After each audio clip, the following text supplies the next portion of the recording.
தங்க பிள்ளையே, இந்த பதிவானதை யார் யார் கேட்க முடியும் என்று முதலில் சொல்லிவிடுகிறேன். பிறகு கேட்கக்கூடிய தங்க பிள்ளைகளுக்கு என்ன கிடைக்கப் போகிறது என்று இரண்டாவது பட்சமாக சொல்லிவிடுகிறேன்.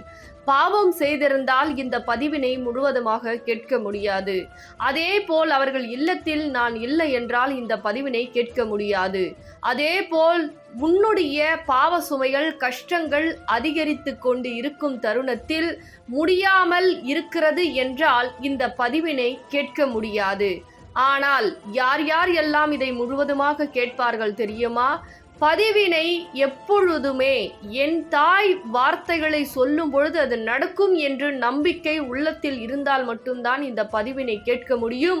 அதே போல் அவர்கள் கஷ்டத்தில் இருக்கிறார்கள் என்றால் என் உதவி அவர்களுக்கு கிடைக்கப் போகிறது என்றால் அவர்களாலும் கேட்க முடியும். அதே போல் நான் அவர்கள் இல்லத்தில் முழுமையாக வாசம் செய்திருப்பேன் என்று நினைத்திருந்தாலும் நான் காட்சி கொடுத்திருந்தாலும் மட்டும்தான் இந்த பதிவினை அவர்களால் கேட்க முடியும். இன்னொன்று, கர்ம வினையை அவர்கள் வாழ்க்கையில் இருந்து முழுவதுமாக விலக்கி இருந்தால்தான் இந்த பதிவினை கேட்க முடியும். என்ன என் தங்க பிள்ளையே, இப்பொழுது யார் யார் கேட்க முடியும், யார் யார் கேட்க முடியாது என்று சொல்லிவிட்டேன். இனிமேல் கேட்கக்கூடிய தங்க பிள்ளைகளுக்கு என்ன கிடைக்கப் போகிறது என்பதையும் சொல்லிவிடுகிறேன். கவனமாக கேள். என் தங்க பிள்ளைக்கு சிறு உதவி அல்ல, மிகப்பெரிய உதவி வெள்ளிக்கிழமை கிடைக்கப் போகிறது. ஒவ்வொரு தருணமும் என்னுடைய தங்க பிள்ளை மற்றவர்கள் பேச்சை கேட்டு மற்றவர்கள் செய்யக்கூடிய காரியத்தை இன்னும் இருமடங்காக செய்ய வேண்டும் என்று நினைத்து பொய்யான நபருக்கு அதிகமாக செய்துவிட்டது. போதும் போதும் என்ற அளவிற்கு என் தங்க பிள்ளை மற்றவர்களால் ஏமாந்து விட்டது. மற்றவர்கள் துரோகம் செய்தும் அவர்கள் நன்றாக இருக்க வேண்டும் என்ற நல்ல குணத்தை அப்படி பயன்படுத்தி அப்படி நோகடித்து விட்டார்கள். என் தங்க பிள்ளையே, இனி உன் வாழ்க்கையில் யாருமே கஷ்டப்படுத்தவோ கலங்கடிக்கவோ துரோகம் செய்யவோ ஏமாற்றவோ உன் வாழ்க்கையில் வரவும் முடியாது, நான் வரவும் விடமாட்டேன். ஆனால் ஒரு விஷயத்தை மட்டும் நீ கட்டாயமாக கடைபிடித்தால்தான் நிச்சயமாக உன் இல்லத்தில் முழுமையாக வாசம் செய்து உன்னுடைய வேண்டுதலை நிறைவேற்றி கொடுப்பேன். என்ன தெரியுமா? ஒரு விஷயத்தை அவசரப்பட்டு முடிவெடுத்து விடாதே. அவசரப்பட்டு வாழ்க்கையில் இழந்ததெல்லாம் போதும். இனிமேல் நீ எதையும் இழக்கக்கூடாது. ஒவ்வொரு தருணமும் மனம் வருந்தி கஷ்டப்பட்டு கொண்டிருக்கிறாய் நல்லது செய்து செய்து இந்த நன்றிகிட்ட மனிதரிடம். அந்த மனிதர்களோ உனக்கு கெட்டது செய்தோம், கெட்ட விஷயத்தை செய்தோம் என்று குற்ற உணர்வு கடுகளவு கூட இல்லாமல் வாழ்க்கையில் சந்தோஷமாக வாழ்ந்து விடலாம் என்று அதிகமாக ஆட்டம் போட்டு கொண்டிருக்கிறார்கள்.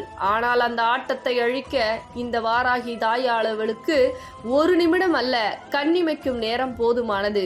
ஆனால் இதையெல்லாம் பார்த்து என் தங்க பிள்ளையானது நல்லது செய்து நல்ல விஷயத்தை சொல்லி நல்ல விஷயத்தையே நாம் மற்றவர்களுக்கு செய்தோம் கொடுத்தோம். ஆனால் நமக்கு இப்பேற்பட்ட கதி நிலைமை ஏற்பட்டு விட்டது.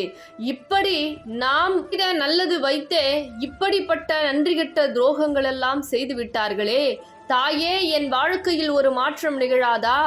என் வேண்டுதலை நிறைவேற்றி கொடுக்க மாட்டீர்களா என்று என் தங்க பிள்ளை கண்ணீர் வடித்து கொண்டிருக்கிறது. அதனால் தானே இன்று கண்ணில் பட்டேன். நல்லது நினைத்தாய், புண்ணியம் செய்திருந்தாய் என்பதனால் தானே இந்த புண்ணிய பதிவினை நீ கேட்டுக்கொண்டிருக்கிறாய் என் தங்க பிள்ளையே. இந்த தாயின் வார்த்தை கேட்க நல்ல குணமும் நல்ல மனமும் நல்ல ஒழுக்கமும் நற்சிந்தனையும் இருந்தால் மட்டும்தான் இந்த வாராகி தாயின் பதிவை நீ கேட்க முடியும். இந்த பதிவானது எதற்கு வருகிறது தெரியுமா என் தங்க பிள்ளையே? சாதாரணமாக நேரத்தை கடத்தவா வருகிறது? ஒன்றும் கிடையாது.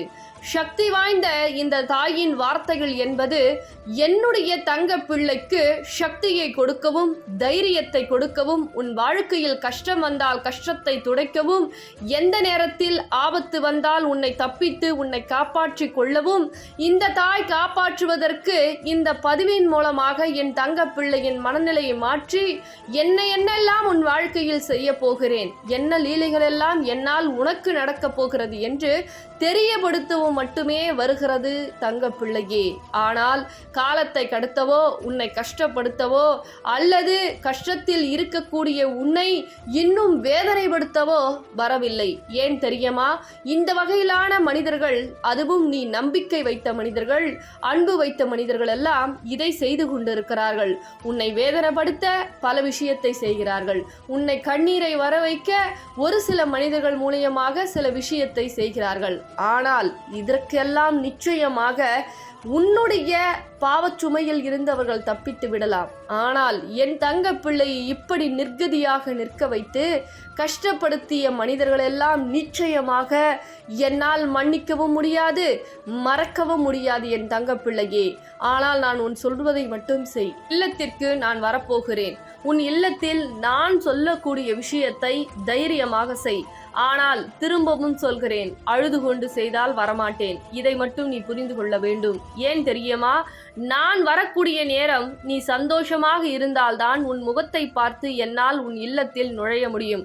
அழுது கொண்டு வீட்டை இருளில் மூழ்கடித்து கொண்டு பெருக்காமல், அதே போல் ஒரு கோலமிடாமல் அசுத்தமாக வைத்து கொண்டிருந்தால் இந்த தாய் உன் இல்லத்திற்கு எப்படி வருவேன்? அதனால் தான் சொல்லுகிறேன், என்ன என் தங்க பிள்ளையே, நான் சொல்வதை கேட்பாயா? கேட்பாய் என்றால் ஆம் தாயே, நான் கேட்கிறேன் என்று எனக்காக ஒவ்வொரு தங்க பிள்ளைகளும், பாக்கியம் செய்த தங்க பிள்ளைகளும், புண்ணியம் செய்த தங்க பிள்ளைகளும் இப்பொழுது கேட்டு கொண்டிருக்கிறீர்கள் அல்லவா? நீங்கள் தான் அனைத்து விஷயத்தையும் இப்பொழுது மாற்றப் போகிறீர்கள். இந்த தாய் உன் இல்லத்தில் வந்து மாற்றப் போகிறேன், அதனால் கேட்கிறேன் தாயே என்று கேட்கக்கூடிய ஒவ்வொரு தங்க பிள்ளைகளும் எனக்கு குறு மெசேஜை அனுப்பி வைக்க வேண்டும். இந்த குறு மெசேஜ் ஆனது எதற்கு தெரியுமா? உன் மனநிலையை மாற்றி என் மீது உனக்கு நம்பிக்கை வருகிறதா? நான் பேசுவது உனக்கு புரிகிறதா? நான் பேசக்கூடிய வார்த்தைகள் உனக்கு தெல்ல தெளிவாக நீ நினைவு வைத்துதான் இந்த பதிவினை கேட்டுக்கொண்டிருக்கிறாயா என்று உந்தன் தாய் சோதிக்கிறேன் என்பதை மறந்து விடாதே.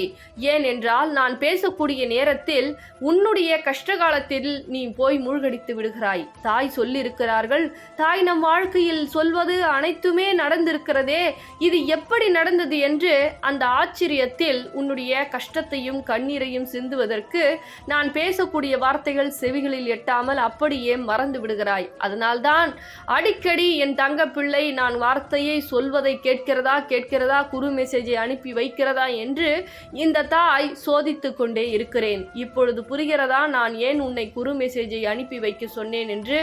பிறகு தங்க பிள்ளையே, நான் சொல்வதை கவனமாக கேள். வெள்ளிக்கிழமை, செவ்வாய்க்கிழமை, பௌர்ணமி நாள், பஞ்சமி நாட்களில் உந்தன் வாராகி தாயானவள் உன் இல்லத்தை தேடி வரப்போகிறேன். நீ வரவேற்க நிச்சயமாக காத்து கொண்டிரு. ஆனால் காத்து கொண்டிருக்கும் தருணத்தில் அழுது கொண்டு இருக்காதே. அதே போல் நான் வரக்கூடிய நேரம் நான் உன் இல்லத்திற்கு வர வேண்டுமென்றால் உன் இல்லத்தில் கட்டாயமாக உன்னுடைய வாசலிலும் சரி, உன்னுடைய பூஜை அறையிலும் சரி தீபம் ஏற்றி வைத்தால் மட்டுமே நான் வருவேன். உன் இல்லத்தில் இருளை மூழ்கடித்து கொண்டு, கஷ்டத்தில் மூழ்கடித்து கொண்டு, கண்ணீரோடு தலைவிரி கோலமாக வாசலில் அமர்ந்து கொண்டிருந்தால் உன் வாழ்க்கையிலும் வரமாட்டேன், உன் இல்லத்திற்கும் வரமாட்டேன். இது இந்த வாராகி தாயின் சத்திய வாக்கு. எப்பொழுதும் இந்த தாய் வர வேண்டும் என்று நீ நினைத்தால் உன் இல்லத்திற்கு வெளியே 2 அகல் தீபங்கள், உன் இல்லத்திலும் சரி உன் உள்ளத்திலும் சரி தெளிவான சந்தோஷமாக இருக்க வேண்டும். அதே போல் உன்னுடைய பூஜை அறையில் ஒரு அகல் தீபத்தை ஏற்றி வைக்க வேண்டும் எனக்காக.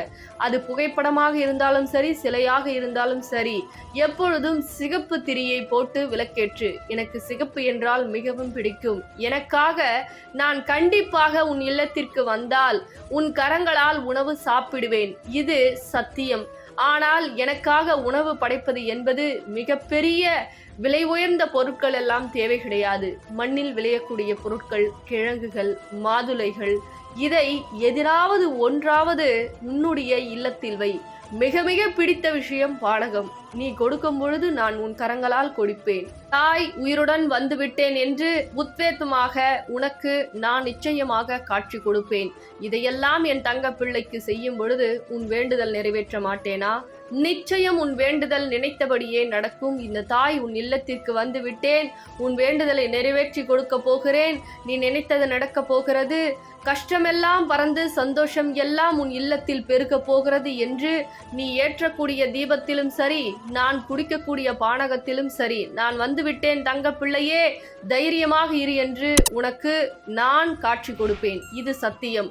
இது போன்ற மற்றவைகளெல்லாம் தெரிந்து கொள்ள வேண்டும் சில சங்க பிள்ளைகளுக்கு. அதனால் உன் பொன்னான கரங்களால் இந்த பதிவினை பகிர்ந்துவிடு என் தங்க பிள்ளையே.